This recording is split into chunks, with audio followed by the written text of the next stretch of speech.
네, 지난 시간에 이어서 이번 시간에도 창조과학 시리즈 7번째로 지층 속에서 발견되는 화석들이 의미하는 바가 무엇인지, 그래서 우리들에게 시사하는 바가 무엇이고 무엇을 가르쳐 주는지에 대해서 여러 사진 자료들을 통해서 알아보는 시간 가져보도록 하겠습니다. 그래서 지난 시간처럼 이번에도 사진 자료를 주로 보는 시간이기 때문에 내용은 어렵지 않아서 빠르게 핵심만 짚고 넘어가면서 사진들 보도록 하겠습니다. 우선 먼저 화석들을 통해 우리 신자들이 명확히 알 수 있는 두 가지는 성경에도 분명히 드러나 있습니다. 첫째는 창세기 1장 25절입니다. 제가 읽도록 하겠습니다. 창세기 1장 25절에 하나님께서 땅의 짐승을 그것의 종류대로, 가축을 그것의 종류대로, 땅에서 기른 모든 것을 그것의 종류대로 만드시니라. 하나님께서 보시기에 좋았더라 하셨습니다. 그리고 모든 생물은 맨 처음부터 각기 그 종류대로 창조되었다는 이 첫 번째 사실입니다. 그리고 두 번째는 창세기 6장 17절의 내용입니다. 보라, 나 곧 내가 땅 위에 물들의 홍수를 일으켜 속에 생명의 숨이 있는 모든 육체를 하늘 아래에서 멸하리니 땅에 있는 모든 것이 죽으리라 말씀하셨습니다. 그래서 대홍수 사건으로 인해서 전 지구적으로 무수히 많은 생물들이 물에 빠져 죽고 엄청난 양의 흙더미에 순식간에 매몰되었다는 두 번째 사실입니다. 그리고 이 두 가지 성경적 사실에 의해서 현재 우리들은 화석이라는 것을 발견하게 됩니다. 여기서 이 화석이라는 건 한자로 될 화자의 돌석으로 이루어진 단어로서 돌처럼 변화된 것을 말합니다. 그래서 생명체가 남긴 흔적이기 때문에 과거 살았던 생명체와 오늘날 사는 생명체가 동일하다면 그건 진화가 아니라 창조가 맞다는 증거가 될 것입니다. 진화론은 이런 화석들을 가지고 이건 무수히 오래전에 이 시기에만 존재했던 생명체가 화석이 된 거다. 그래서 오늘날에는 없거나 다른 모습으로 진화됐을 거라 주장하지만 앞으로 우리들이 함께 볼 많은 사진들은 바로 이러한 진화론자들의 주장의 허구성을 명명백백히 드러냅니다.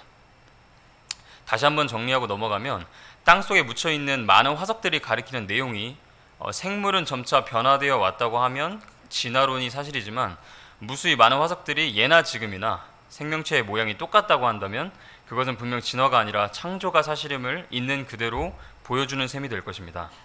그래서 화석에 대해 간략하게 알아보면 우선 이 화석이 어떻게 만들어지는지 보면 전에 공부했다시피 흙더미가 겹겹이 쌓인 모습에 퇴적하면서 주로 이제 화석이 발견됨을 알 수가 있는데 그러면 그냥 천천히 장구한 세월에 걸쳐서 흙더미가 쌓여가지고 화석이 되는지 아니면 갑작스러운 매몰에 의해서 화석이 되는지 따져보니까 어느 날 갑자기 매몰되어서 화석이 되었다고 밖에 볼 수가 없는 그런 화석들이 발견되었습니다. 그래서 다음과 같은 사진이 그 증거인데요. 보통 큰 물고기가 상대적으로 훨씬 작은 물고기를 먹을 때 보통 한 입에 삼켜버립니다. 근데 이 사진에서도 그렇게 먹이 활동을 하는 중에 순식간에 그대로 묻혀버려서 그 먹이 활동하는 그 과정, 그 모습 자체가 화석이 된 것을 확인할 수가 있습니다. 이 두 번째 사진도 마찬가지고요. 이미 삼켜서 뱃속에 있는데 그 상태로 둘이 같이 화석이 되었다는 건 소화액이 채 다 분비도 되기 전에, 그러니까 소화가 다 되기도 전에 순식간에 죽음을 맞이한 것임을 알 수가 있습니다. 그리고 이 잠자리의 모습도 마찬가지입니다. 그래서 죽어서 땅에 떨어진 잠자리가 만일 천천히 느리게 흙이 쌓이고 쌓여서 화석이 된 거라면 이미 그 사이에 사체가 부패해서 썩어 훼손되기 때문에 저렇게 온전한 모습을 유지할 수는 없을 겁니다. 그래서 화석은 오랜 시간 걸쳐 형성되는 게 아니라 급작스러운 매몰로 인해서 화석이 된다는 것을 확인할 수가 있고요. 그 다음 화석의 특징을 보면 간혹 가다가 한두 개씩 희귀하게 발견되기보다는 집단적으로 대규모로 화석이 발견된다는 특징이 있습니다. 이렇게 많은 뼈 조각들이 한꺼번에 다량 발견되는 것을 보면 대홍수처럼 엄청난 사건이 아니고서는 이러한 특징을 보일 수 없다는 것을 알 수가 있습니다.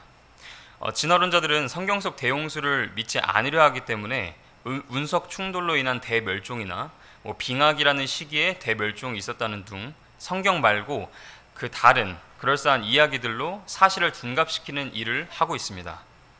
어쨌든 다시 정리해보면 대홍수 사건으로 인해서 화석이 대규모로 이렇게 순식간에 묻혀서 생겼음을 화석의 증거들을 통해서 알 수가 있습니다. 그래서 고사리류의 화석이나 조개 화석들 이런 걸 보면 이게 결코 죽은 다음에 천천히 흙 속에 파묻혀서 화석이 된 게 아니라는 걸 두 눈으로 똑똑히 확인할 수가 있습니다. 그래서 조개 같은 경우에도 바닷가에서 자주 껍데기들을 볼 수가 있는데 이 죽은 것들은 이 껍데기를 연결해주는 부위, 그 부위가 삭아서 쉽게 분리된 채 껍데기 한쪽만 발견되는데, 이 화석들을 보면 살아있는 모양 그대로 껍데기가 앙담은 채로 그대로 화석이 된 모습입니다. 그래서 결국에는 화석화와 부패되고 분해되는 것, 이 두 가지를 나누는 기준이 되는 것은 갑작스러운 매몰, 이것이라는 겁니다. 그래서 갑자기 매몰됨으로써 부패와 분해가 정지가 되어야지만 화석이 될 수가 있습니다. 그렇다면 두 번째 생각해 볼 것으로, 그렇게 갑자기 흙 속에 묻혀진 생물이 화석이 되려면 얼마나 오랜 시간이 소요될 것인가 하는 문제인데, 이를 두고 생물학적 시간이냐 지질학적 시간이냐 이렇게 의견이 분분했습니다. 생물학적 시간은 말 그대로 생명체의 수명 정도의 시간이고, 지질학적 시간은 진화론자들이 만들어낸 연대와 같이 적게는 수만 년에서 많게는 수십억 년에 이르는 그런 시간을 말합니다. 이렇게 양측의 의견 대립이 분분한 가운데 화석이 되기에 충분한 시간이 불과 몇 개월에서 몇십 년 안이라는 사실 또한 화석화된 여러 증거들이 발견됐는데, 그 중에서 뉴질랜드의 타레웨라라는 화산지대에서 발견된 것들이 있습니다. 그래서 뉴질랜드 북쪽에 있는 이런 작은 섬에서 발견된 것들인데, 한번 화산재가 휩쓸어간 이후에 모자와 햄 이런 게 딱딱하게 화석화된 것을 확인할 수 있었다고 합니다. 그리고 이렇게 죽은 사람의 다리뼈가 화석이 된 것도 발견됐는데, 이 죽은 사람이 신고 있었던 이 카우바이 신발의 제조 시기랑 이 뼈가 발견된 시기를 따져봐도 채 몇십 년 만에 이렇게 화석이 되는 게 가능하다는 것을 직접 확인할 수가 있었습니다. 그리고 또 이제 규화목이라는 게 있는데, 이런 크고 두꺼운 나무가 통째로 화석이 돼가지고 이렇게 미국에 전시되어 있는 게 있다고 하는데, 이걸 전시한 사람이 이것을 2억 년 전 나무라고 홍보했다고 합니다. 그래서 이렇게 두꺼운 게 화석이 되려면 무지무지 긴 시간이 필요할 거다라는 추측에 근거한 이제 표현인데요. 2억 년이 세월 전에 이제 나무가 있었다는 게 그렇다는 건데, 호주에서 발견된 여기 물레방아 화석이라는 게 있는데, 이게 채 100년이 안 된 시간 동안 걸쳐서 이제 화석이 된 거라고 합니다. 그래서 이 사진을 보면 결코 적은 양의 나무가 아님에도 불구하고 조건만 충족이 되면 그리 긴 시간이 안 돼서 화석이 된다는 증거로서 이렇게 나타난 거라고 합니다. 그래서 결론적으로 화석이 되는데 얼마의 시간이 필요한가 하면 생물학적 시간 내에도 충분히 화석이 될 수 있다라고 결론 내릴 수 있습니다. 그리고 세 번째로 우리들이 생각해 보아야 할 내용이, 진화론자들이 주장하는 과거와 현재의 생명체는 모습이 많이 다를 거라는 주장에 대한 겁니다. 그래서 이제부터 보게 될 사진들이 진화론자들이 그러한 주장이 잘못된 거라는 그런 증거들입니다. 그래서 이 사진 보면 이제 은행나무 사진입니다. 그래서 이게 중생대, 그러니까 지금으로부터 1억 년이나 2억 년 전쯤에 나타났다고 주장이 되어지는 그런 나무인데요. 근데 이게 현재까지도 동일한 모습으로 발견되기 때문에 살아있는 화석이다라는 표현으로 부른다고 합니다. 하지만 이거 하나만 그렇다면 살아있는 화석이다 이렇게 말할 수 있겠지만, 이 밖에도 많은 경우가 그러하다면 화석이라고 부르기 민망하지 않을까 싶습니다. 은행나무뿐만 아니라 이 플라타너스라는 잎을 보시면 화석의 모양도 똑같습니다. 단풍나무도 똑같고, 야자수도, 느티나무도, 물부추, 물솔이라는 것도, 그리고 사사프라스라는 것도 그렇고요. 고사리도 다 마찬가지입니다. 그리고 여기에 울라미 마인이라는 게 있는데요. 그 전까지는 이게 진화 도중에 멸종된 거라고 주장된 식물이었습니다. 근데 현재도 이렇게 그림과 같이, 사진과 같이 똑같은 모양으로 존재한다는 사실이 뒤늦게 밝혀졌습니다. 이런 것들이 과연 얼마나 많을까? 정말 많을 것 같습니다. 여기서 호박 속에서 발견되는 곤충 또한 마찬가지인데요. 나무의 진액에 갇혀서 발견된 이런 곤충들을 보면 오늘날의 곤충과 완전히 모양이 똑같음을 알 수 있습니다. 그래서 수천만 년 전이라고 주장되는 것과 오늘날의 개미가 똑같습니다. 결론은 무엇이냐 하면, 결론은 진화하지 않았다는 겁니다. 화석은 이러한 것을 너무나 명백하게 보여줍니다. 그래서 독일의 요아킴이라는 창조를 믿는 학자가 계시는데, 이분이 하는 일이 과거나 지금이나 생물이 똑같다는 걸 보여주는 일을 한다고 합니다. 그래서 예나 지금이나 똑같다. 대벌레도 지금의 대벌레고, 나방도 똑같이 나방이고, 그리고 올챙이 새우라고 해서 뭐 2억 년 전 생물이라 주장되었던 것도 똑같이 오늘날에도 발견되었습니다. 이렇게 심지어 한국에서도 이렇게 발견됐고요.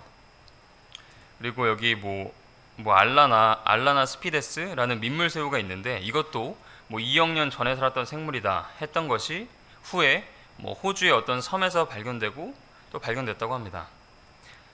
결국에는 진화론에서 수억 년 전부터 생물이 진화되어 왔다고 가르치지만 그것이 아니라는 거. 그래서 과거나 지금이나 똑같다는 걸 화석들이 증거로 보여주고 있습니다. 그리고 또 이 나무 화석을 통해서도 진화론의 허구를 알 수가 있는데 이런 화석을 다지층 나무 화석이라고 해서 진화론자들이 주장하는 수백만 년에 걸쳐 쌓인 각각의 퇴적층에 이렇게 수직으로 박혀있는 나무 화석인데요. 이 자체만으로 퇴적층은 노아의 대홍수 때 순식간에 켜켜이 쌓인 것이지 각 층별로 수백만 년이 걸린 게 아님을 보여줍니다. 아까 맨 처음에 화석은 느리게 퇴적된 게 아니라 갑작스럽게 매몰되어야 한다고 말씀드렸는데 만일 이 다지층 나무 화석이 진화론자들의 주장대로 화석이 되려면 천천히 각 퇴적층이 쌓이는 수백만 년 동안 부패되고 분해되는 것 하나 없이 하나의 손상도 없이 그대로 유지된 채로 천천히 흙에 덮여야 한다는 말이 되는데 이 말은 뭐 대격변이나 대멸종, 빅뱅, 운석 충돌과 같이 엄청난 규모로 박살이 나고 스펙터클한 설명을 좋아하는 그런 진화론자들의 취향에 이러한 설명은 전혀 맞지 않는 일일 겁니다. 결국엔 자신들의 설명에 의해서 자기 모순에 빠져버린 셈입니다. 그리고 또 여기 동굴을 가지고도 몇만 년이나 몇백만 년 이렇게 숫자놀이를 하는데요. 여기에 이런 사진들을 통해서도 무지 오랜 세월에 대한 증거처럼 이용하는 종유석이라든지 석주 아니면 석순들이 결코 수백만 년이나 수십만 년에 걸쳐서 천천히 형성된 게 아니라 충분한 양의 원료만 있다면 상대적으로 짧은 시간 내에도 형성이 가능하다는 사실을 알 수가 있습니다. 그래서 이 사진에 여기 뒤에 건물이 있는데 이 건물이 세워진 지 한 40년 정도 만에 지하 쪽에 4m 높이의 대형 석주가 형성된 이런 사진인데요. 이것만 보더라도 석주가 형성될 만한 충분한 양의 원료가 그 물속에 존재한다면 몇십 년 만의 시간으로도 석주의 형성이 충분하다라는 거를 알 수가 있습니다. 결국에 동굴 내부에서 종유석과 석순을 형성하는 과정을 단순히 직선형의 시간 성장 그래프로 생각했기 때문에 몇십만 년에서 많게는 몇백만 년이라는 잘못된 시간 계산이 나오게 되는 겁니다. 자, 그렇다면 마지막으로 살펴볼 것은 바로 이 표준 화석이라는 건데요. 이게 과연 존재했느냐 아니냐 그걸 논할 건데 표준 화석이라는 말은 말 그대로 어떤 특정 시기에만 생존했고 특정 지층에만 발견되는 표준이 되는 화석이다라는 말입니다. 그래서 고생대 지층에서 발견됐다고 하면 이건 고생대에만 존재했던 생물이야 하고 그렇게 규정해 버리는 겁니다. 그런데 여기 사진에 바다나리라는 화석이 있는데 이게 오늘날에도 똑같은 모양으로 그렇게 생물이 살고 있는 게 발견됐습니다. 그래서 모양 또한 변하지 않았습니다. 그럼 오늘날도 진화론자들이 말하듯 고생대냐? 당연히 아닙니다. 결국엔 이 바다나리라는 건 진화론자들이 원하듯이 표준 화석이 될 수가 없는 것입니다. 그리고 또 앵무조개라는 게 있는데 이것도 현재랑 똑같은 게 살고 있다는 게 발견되기 전까지는 진화론자들은 기뻐하고 즐거워했을 겁니다. 그리고 이 삼엽충이라는 것, 그래서 고생대의 캄브리악이라고 해서 지금으로부터 뭐 5억 4천만 년쯤이라고 추정하는 이 생물도 여기 보시면 사람의 발에 깔려서 화석화된 삼엽충이 발견이 됐습니다. 그리고 결정적으로 수많은 사람들을 진화론자로 만들었던 이 실러캔스라는 생물의 화석을 보면요, 진화의 증거라고 해서 6,500만 년 전에 뭐 양서류의 조상이었다. 그 증거로 앞 지느러미 쪽의 뼈를 보라면서 그 물고기가 물 바깥으로 자꾸 나가려고 시도하다 보니까 그 진화의 결과로 점차 뼈가 생긴 거라면서 양서류의 조상이라고 엄청 홍보를 했다고 합니다. 그런데 이게 오늘날에 잡혔습니다. 똑같이 지느러미 쪽에 뼈가 있는 게 잡혔습니다. 그렇다면 이거는 진화의 증거가 아니라 각기 그 종류대로 창조되었다는 창조의 증거가 된 셈입니다. 요즘 뭐 인도네시아 쪽에서도 잡힌다고 합니다. 그래서 1억 4,500만 년 전에 뭐 투국에 뭐 이것 또한 오늘날 똑같이 살고 있는 게 확인됐고, 요즘에 쉽게 유튜브에 투국의 사육이라고 치기만 하면 영상이 굉장히 많이 나옵니다. 이처럼 시대의 기준이 된다고 했던 이 표준 화석들이라는 게 오늘날에도 똑같이 생물로 발견되는 겁니다. 뭐 그 밖에 고생대 지층에서 이렇게 쇠그릇들이 발견되고 뭐 망치가 발견되는데, 결국 고생대라는 시기는 완전히 가짜라는 것. 그래서 진화론자들에 의해서 만들어진 허구의 시기라는 걸 알 수가 있습니다. 그래서 괜히 창조 믿는 사람들이 오늘날 뭐 망치, 요즘의 망치를 일부러 뭐 고생대 지층에 박아놓은 것 아니냐, 이렇게 해서 음모론을 주장하는 그런 진화론자들도 있는데, 성분 분석을 해보니까 대부분이 철이고 여기에 염소라는 성분이 발견되는데, 이거는 오늘날의 제조법이 아니라는 것을 분명하게 보여주는 사실이라고 합니다. 즉 대홍수 이전의 사람들의 유물이었음을 추정해 볼 수 있는 대목입니다. 그래서 우리들은 동물의 진화 순서를 이렇게 배워왔습니다. 왜냐하면 퇴적층에서 발견된 순서가 이래서 그렇게 배운 겁니다. 그런데 이걸 다시 한번 곰곰이 생각해 보면 진화된 순서가 아니라 각기 다른 동물들의 자기 서식지의 높이와 순서와 동일하다는 사실을 확인할 수가 있습니다. 즉 물고기에서 양서류, 그 다음 파충류, 그 다음에 포유류나 새로 진화된 게 아니라, 물고기는 물에 살기 때문에 그 부분에서 주로 발견되고, 양서류는 그 다음 위치, 그리고 파충류, 포유류, 그리고 새가 각기 발견되는 게 자기들의 서식지에서 화석이 발견되는구나 알 수가 있습니다. 이게 너무나도 당연하고 상식적이지만 오히려 어렸을 때부터 진화론 순서에 대해서 배운 그 진화론 교육 때문에 이렇게 뒤틀리고 잘못된 지식을 저희가 흡수한 겁니다. 그래서 결론을 맺으면 화석들이 우리들에게 증언하는 바는, 첫째, 화석 형성은 순식간에 빠르게 매몰됨으로 발생된다는 거고, 둘째는 화석화되는 시간은 결코 수백만 년이나 수억 년이 아니라 생물학적 시간만으로 충분하다는 것, 셋째로 생명체와 화석은 진화된 모습을 보여주지 않고 오히려 변하지 않고 각기 종류대로 만들어졌다는 창조의 증거가 된다는 사실, 그리고 넷째는 표준 화석이라는 것은 존재하지 않고 과거나 지금이나 똑같은 생물이라는 것, 다섯째는 퇴적층과 화석은 진화의 순서를 보여주는 게 아니라 단순 서식지의 높이 순서를 보여줄 뿐이라는 사실입니다. 이 다섯 가지 명확한 사실들을 기억하면서 또한 지난 첫 번째 시간 때 짚었던 진화의 연속적인 중간 단계의 화석 증거가 없다는 사실을 다시 한번 기억하시길 원합니다. 그리고 이 모든 화석들은 하나님께서 만물을 창조하신 증거임을, 이 모든 것들을 각기 그 종류대로 만드신 증거고, 그리고 이 세상을 물로 심판하신 큰 사건에 대한 증거임을 확실하게 알고 넘어가는 시간 되셨으면 합니다. 이 시간 각자 기도하시면서 예배 준비하도록 하겠습니다.